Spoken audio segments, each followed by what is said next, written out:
மக்களே, சென்னை வெயில் கொஞ்சம் கூட குறையவே இல்லை. இந்த கிளைமேட் மாற்றங்கள் வரும் அப்படின்னு எதிர்பார்த்தோம். அது என்னது, அக்னி நட்சத்திரம் முடிஞ்சதுக்கு அப்புறம் ஒரு மாற்றமும் வரல.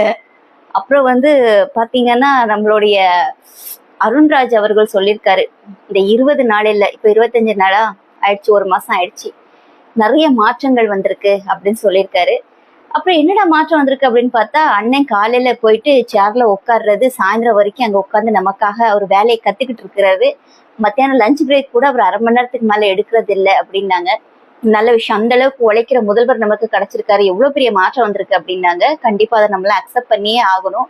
ஆனா எனக்கு ஒரு விஷயம் தெரிஞ்சிச்சு மக்களே, ஸ்கூல்ல சில பசங்க ரொம்ப ஷார்ப்பா இருப்பாங்க, படிக்கிறதே தெரியாது, அப்படியே சும்மா விளையாடிக்கிட்டே இருக்க மாதிரி இருக்கும். ஆனா பாத்தீங்கன்னா எக்ஸாம்ஸ்ல சென்டம் மார்க் வாங்குவாங்க. இப்போ நானும் ரொம்பலாம் படிக்க மாட்டேன், பட் ஓகே வாங்கிடுவேன். என் பையனும் அதே மாதிரிதான் 96% எடுத்தாரு. டியூஷன்ஸ்லாம் எதுவுமே இல்லாம புக்ஸை எடுத்து படிக்கிற மாதிரியே தெரியாது, அப்படியே சும்மா விளாண்டுட்டு இருக்க மாதிரி இருக்கும். ஆனா சில மக்கு சாம்பிராணிங்க இருக்கும் ஸ்கூல்ல, அதுங்களுக்கு எக்ஸ்ட்ரா கிளாஸஸ் வேற வச்சிருப்பாங்க. ஸ்கூல் போக எக்ஸ்ட்ரா டைம்ஸ் அவங்க கொஞ்சம் மார்க்ஸ் ஸ்கோர் பண்ணணும், அந்த குழந்தைங்களுக்கு எக்ஸ்ட்ரா நம்ம கான்சன்ட்ரேட் பண்ணுறதுக்காக டீச்சர்ஸ் எல்லாம் கொண்டு உட்கார வச்சிருப்பாங்க. ஸோ அது அவங்கள ரொம்ப எஃபிஷியன்ட்னு சொல்ல முடியாது, அவங்களுக்காக நிறைய மெனக்கிடல் பண்ற மாதிரி இருக்கும். ஸோ அந்த மாதிரி தான் இப்போ ஆஃபீஸர்ஸ்ங்களுக்குலாம் நிறைய மெனக்கிடல் தேவைப்படுதுன்னு நினைக்கிறேன். ஓகே ஃபைன், 6 மாசம் இல்ல 5 மாசம் கழிஞ்சு பார்க்கலாம். வேற என்ன மாற்றங்கள் வந்திருக்கு அப்படின்னு பாத்தீங்கன்னா, திருச்சியில ஒரு பொண்ணு, 15 வயசு பொண்ணை 9 பேர் சேர்ந்து பாலியல் சீண்டல் பண்ணியிருக்காங்க. நம்ம அப்படி எடுத்துக்கலாம், பாலியல் சீண்டல் பண்ணியிருக்காங்க. அந்த குழந்தை பத்திரமா இருக்கு. ஸோ இது ஒரு பெரிய மாற்றம் தான். இந்த பொண்ணை நல்லவேளை கொலை பண்ணல, பயங்கரமாட்டு. அதுல 7 மைனர் பசங்க. ஸோ அதுவும் ஒரு பெரிய மாற்றம் தான். அதனால பிள்ளைய ரொம்ப பத்திரமா வந்துடுச்சு போல. ஹாஸ்பிட்டல்ஸ்ல ஏதோ கண்காணிப்புல இருக்கு. அது வரைக்கும் ஒரு பெரிய மாற்றங்கள் நடந்திருக்கு. வேற என்ன மாற்றம், நம்ம நிர்மல்குமார் அண்ணா சொல்லியிருக்காரு, இந்த ஃபியூஸ் கட்டையை பிடிக்கிட்டு போயிட செத்த மோதிய பாத்துக்கோங்க. கரண்ட் இல்ல, கரண்ட் கட் ஆகுதுன்னா ஃபியூஸை புடுங்கிட்டு போறானுங்க.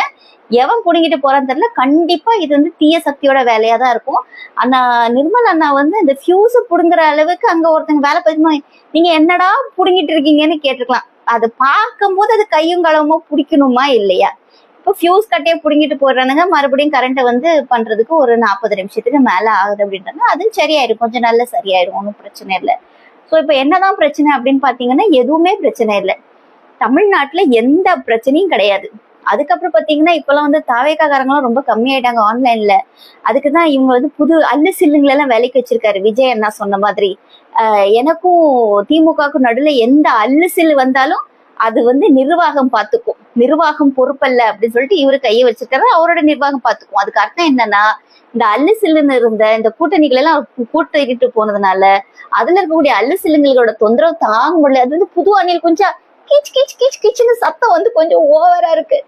இப்போ ஒரு விசிகா நாங்க சிறுத்தை அப்படின்னு நினைச்சிட்டு இருந்ததெல்லாம் பாத்தீங்கன்னா அணில் குஞ்சா மாறிடுச்சு. போறது சொல்றாரு, இந்த நம்ம கூட்டணி கூப்பிடுறாங்களாமா, திருமானா தாவேக்கா இந்தியா கூட்டணியில சேர்த்துக்கிறதுக்காக வந்திருக்கிறாரு அப்படின்னு.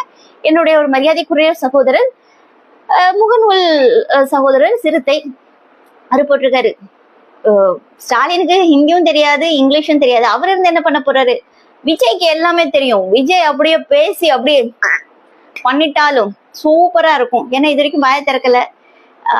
அதனால இனி அங்க போனோடனே அவர் இங்கிலீஷ்லயே ஹிந்தில எல்லாம் பேசி நமக்கு தேவையான விஷயத்தெல்லாம் அண்ணன் வாங்கி தந்துருவாரு அப்படின்னு என்னுடைய சிறுத்தை சகோதரன் புது அணில் குஞ்சி கிச் கிச்சுன்னு சத்தம் போட்டுட்டு இருக்காரு.